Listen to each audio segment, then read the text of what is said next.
Hi friend, good evening. This is Ravi and you are watching my A to Z study. So friend, आज हम लोग बात करने वाले हैं बाल केंद्रित शिक्षा, इसका पार्ट टू। क्योंकि ऑलरेडी मैंने पार्ट वन में बाल केंद्रित शिक्षा क्या है, बाल केंद्रित शिक्षा का उद्देश्य क्या है, बाल केंद्रित शिक्षा का विशेषताएं क्या है, इस सारी चीज का मैं डिटेल से आपको समझा चुका हूं। अगर आप मेरा वो क्लास अटेंड नहीं क्लिक किए हैं तो डिस्क्रिप्शन बॉक्स में उसका लिंक दिया हुआ है, जरूर देख लें। अगर आप चैनल में फर्स्ट टाइम विजिट कर रहे हैं तो इस चैनल को सब्सक्राइब कर लीजिए, क्योंकि मैं इस चैनल में आपको झारखंड टेट और सी टेट का कंप्लीट सिलेबस का एक एक चैप्टर का एक एक यूनिट को मैं आपको डिटेल से समझाता हूं। तो आइए स्टार्ट करते हैं हम लोग। आज बाल केंद्रित शिक्षा का महत्व क्या है।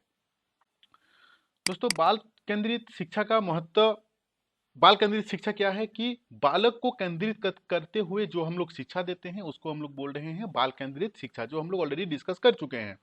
अभी इसका महत्व, इसका इंपॉर्टेंस क्या है। इसमें इंपॉर्टेंस यही रहता है कि इसमें बालक प्रधान रहता है। बाल केंद्रित शिक्षा में बालक को अधिक प्रधानता दी जाती है। इसमें बालक की रुचि क्षमताओं को ध्यान में रखते हुए संपूर्ण शिक्षा का आयोजित किया जाता है। इसमें जो भी पढ़ाया जाता है, बच्चा का रुचि, किस में रुचि है, पढ़ने में रुचि है, खेलने में रुचि है, अभी गाना सुनने में रुचि है, गाना गाने में रुचि है, उसका क्षमता। क्योंकि एक क्लासरूम में बहुत ही तरीके से डिफरेंस टाइप का बच्चा रहता है। इंडिविजुअल डिफरेंस, इंडिविजुअल व्यक्तित्व भिन्नताएं के बच्चा रहते हैं। कोई बच्चा का सोचने का क्षमता अलग रहता है, किसका कोई अकलमंद रहता है, कोई बहुत ही तेज रहता है। तो क्षमता के ऊपर में डिपेंड करता है, क्योंकि एक क्लास में सारे बच्चे का थिंकिंग एबिलिटी जो है वो बराबर नहीं रहता है। इसीलिए अलग अलग बच्चा का थिंकिंग एबिलिटी अलग रहता है, बच्चा का रुचि अलग रहता है। सारी चीज को ध्यान में देखते हुए शिक्षक को क्लास का आयोजित करना चाहिए। इसीलिए बाल केंद्रित शिक्षा में बालक को प्रधान रखा गया है। नेक्स्ट, ज्ञानेंद्रियों प्रशिक्षण पर बल। बाल केंद्रित में ज्ञानेंद्रिय के ऊपर प्रशिक्षित के ऊपर ज्यादा बल दिया जाता है। ज्ञानेंद्रिय क्या है हम लोगों का? देखना, सुनना, बोलना, महसूस करना, हम लोग का जो ज्ञानेंद्रिय है इसी के ऊपर ज्यादा प्रशिक्षण, मतलब ऐसा एक्टिविटी कराया जाता है जहां पे ज्ञानेंद्रिय से रिलेटेड रहता है।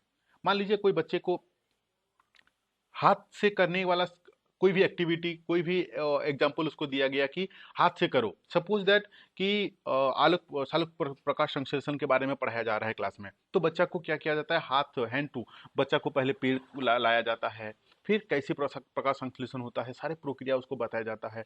तो बच्चा उसमें देखता है, उसको महसूस करता है, उसको सुन पाता है, जान पाता है। इसीलिए ज्ञानेंद्रिय प्रशिक्षण पर ज्यादा ध्यान दिया जाता है। क्या बोल रहा है कि बाल केंद्रित शिक्षा में ज्ञानेंद्रिय प्रशिक्षण पर विशेष बल दिया जाता है, क्योंकि ज्ञानेंद्रिय के प्रशिक्षण में ही मस्तिष्क का विकास होता है।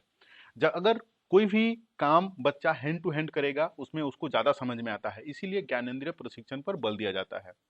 दोस्तों, वीडियो को बिल्कुल स्किप मत कीजिए, क्योंकि बहुत ही इंपॉर्टेंट क्लास है ये। थोड़ा सा भी स्किप कीजिएगा तो आपको पॉइंट समझ में नहीं आएगा, और एमसीक्यू सॉल्व करने के लिए आपको एक एक पॉइंट को समझना बहुत ही जरूरी है। इसीलिए मेरा क्लास में मैं बहुत ही डिटेल्स में समझाता हूं।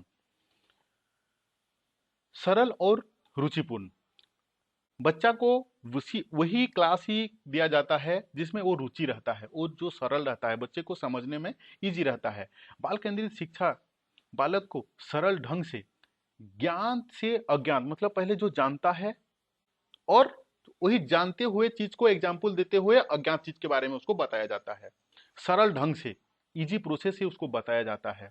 नवीन रुचि, उसके अंदर में रुचि पैदा किया जाता है, नया नया रुचि उसके अंदर में पैदा किया जाता है, पूर्ण तरीके से प्रदान किया जाता है। सरल और रुचिपूर्ण, सारा चीज, जो भी चीज उनको बताया जाता है वो सरल तरीके से, जो चीज वो जानता है उसी से ही ज्ञान से अज्ञात की तरफ में जाया जाता है। व्यवहारिक और सामाजिक, बाल केंद्रित शिक्षा बालक का सामाजिकता और व्यवहारिकता पर शिक्षा प्रदान दी जाती है। मतलब बच्चा का व्यवहारिक, उसका बिहेव में जो परिवर्तन, सामाजिकता, समाज में उसका क्या रोल है, इंसान समाज के बिना रह पाएगा कि नहीं रह पाएगा, एक समाज, एक बच्चा का सर्वांगीण विकास के लिए समाज का क्या रोल होता है, सारा चीज को बच्चा को बताया जाता है। क्लास में ऐसा एक्टिविटी किया जाता है कि उसका व्यवहार में, बिहेव में भी चेंजिंग आ जाए और समाज के प्रति उसका दायित्व बढ़ जाए। तो ये सारा जो पॉइंट्स रहा आपका, ये बाल केंद्रित शिक्षा का महत्व के बारे में हम लोग जाने। दोस्तों ये नोट्स मेरा इन मतलब आई मीन हैंड मेरा ही बना हुआ नोट है।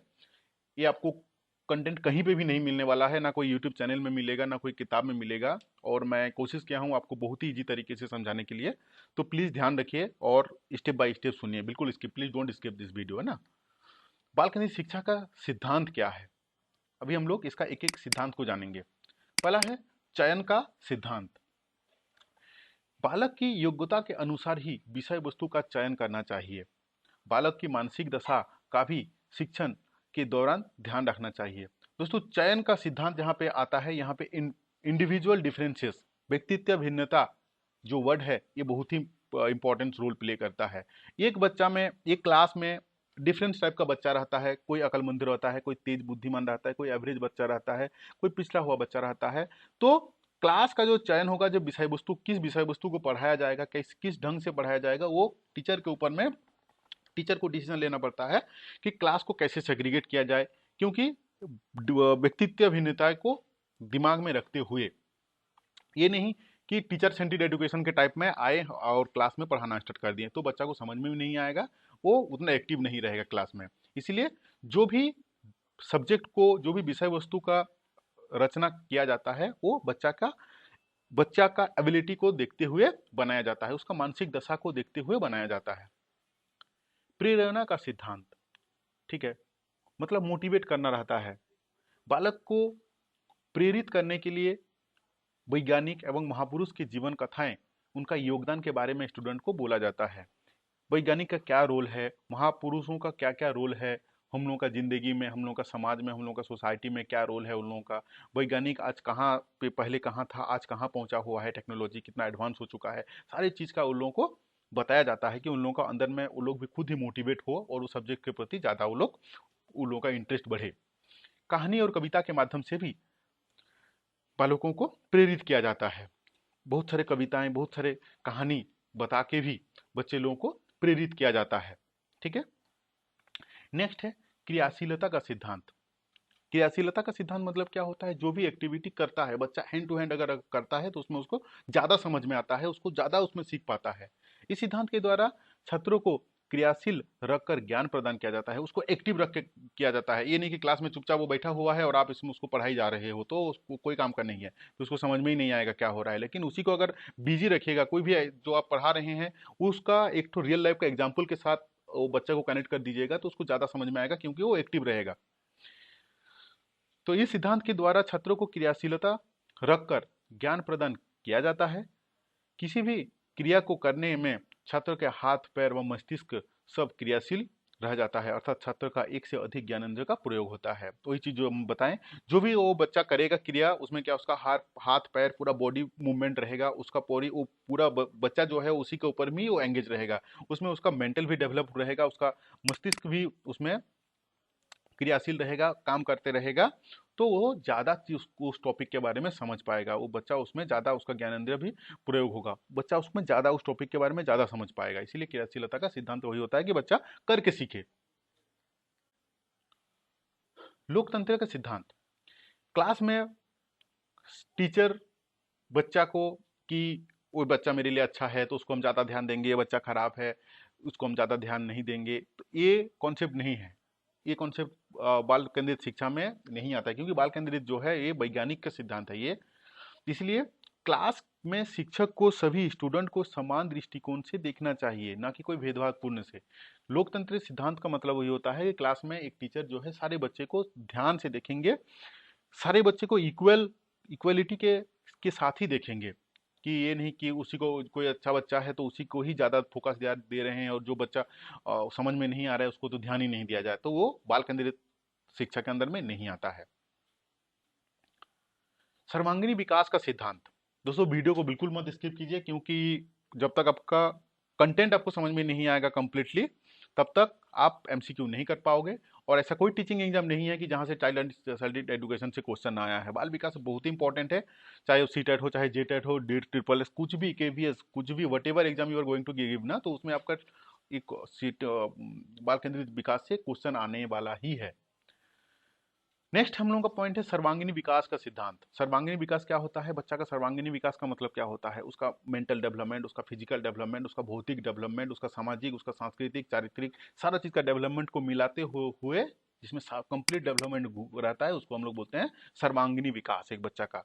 ठीक है, तो क्या बोल रहा है कि बाल केंद्रित शिक्षा में बालक के सर्वांगीण विकास के ऊपर जोर दिया जाता है। बाल केंद्रित शिक्षा क्या बोल रहा है कि एक बच्चा का सर्वांगीण विकास, उसका कंप्लीट डेवलपमेंट के ऊपर में फोकस किया जाता है, जिसमें बच्चे का सामाजिक, समाज, संस्कृत, उसका क्या संस्कृत है, चारित्रिक, लड़का का क्या चारित्र्य है, खेल, सारी चीज के ऊपर में उसको, वो सारी चीज का ऊपर में उसको ध्यान दिया जाता है, विकसित करने पर बल दिया जाता है, जिसमें बच्चे का सर्वांगीण विकास हो सके। सारी चीज को कंप्लीट डेवलपमेंट के ऊपर में ध्यान दिया जाता है, जिसको हम लोग बोल रहे हैं सर्वांगीण विकास। व्यक्तित्व भिन्नता का डिफरेंस, इंडिविजुअल डिफरेंस। तो इंडिविजुअल डिफरेंस का मतलब क्या होता है कि भिन्नताएं, व्यक्तित्व भिन्नताएं का मतलब होता है कि एक क्लास में सारे बच्चे बराबर नहीं हो सकते हैं। कोई बच्चा अकलमंद बुद्धि, कोई बच्चा तेज हो सकता है, कोई एवरेज हो सकता है, कोई पिछड़ा हुआ बच्चा हो सकता है। तो टीचर को ये समझना पड़ेगा कि वो क्लास को किस टाइप से डिवाइड करें, क्लास को किस टाइप से हैंडल करें कि सारे बच्चे को समझ में आए। ठीक है, कि प्रत्येक बालक की मेंटेलिटी पावर अलग अलग होता है। किसी बच्चे की मेंटेलिटी पावर हाई रहता है, किसी का लो रहता है, किसी का एवरेज रहता है। अतः शिक्षक को शिक्षा देते समय व्यक्तित्व भिन्नता का ध्यान रखना चाहिए। क्लास में जब टीचर पढ़ा रहे हैं उस समय उनको ध्यान में रखना चाहिए कि क्लास को कैसे डिवाइड किया जाए, क्लास को कैसे लिया जाए कि सारे बच्चे मेरे इस टॉपिक के बारे में कंप्लीटली उन लोगों को समझ में आए। तो अभी हम लोग डिस्कस कर लिए इसका सिद्धांत के बारे में भी। अभी इसके बाद हम लोग बात करेंगे कि बाल केंद्रित शिक्षा में शिक्षक का क्या भूमिका रहता है।